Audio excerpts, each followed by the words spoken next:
জাতীয় সংসদ নির্বাচনে মনোনয়নপত্র যাচাই বাছাইয়ের শেষ দিন আজ। প্রার্থিতা বাতিলে রিটার্নিং কর্মকর্তার সিদ্ধান্তের বিরুদ্ধে ইসিতে আপিল শুরু হবে কাল থেকে। এদিকে মৃত্যুর কারণে ফেনী ১ আসনে খালেদা জিয়ার মনোনয়ন স্থগিত করা হয়েছে।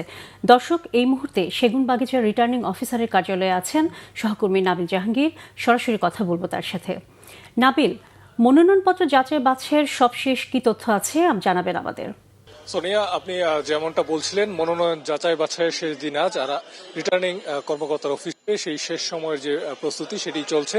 ভেতরে আমরা যেটি জানতে পেরেছি, একটি বৈঠক চলছে দায়িত্বশীল কর্মকর্তাদের, এবং তারপর রিটার্নিং অফিসারের কার্যালয় থেকে গণমাধ্যমের সাথে কথা বলা হবে।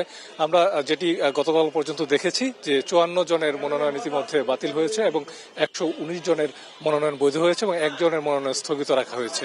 আপনি যেমনটা বলছিলেন, যাদের মনোনয়ন বাতিল করা হয়েছে তারা চাইলে এই সিদ্ধান্তের বিরুদ্ধে আপিল করতে পারবেন এবং সেই আপিল করার সময়টা হচ্ছে আগামীকাল থেকে ৯ তারিখ পর্যন্ত।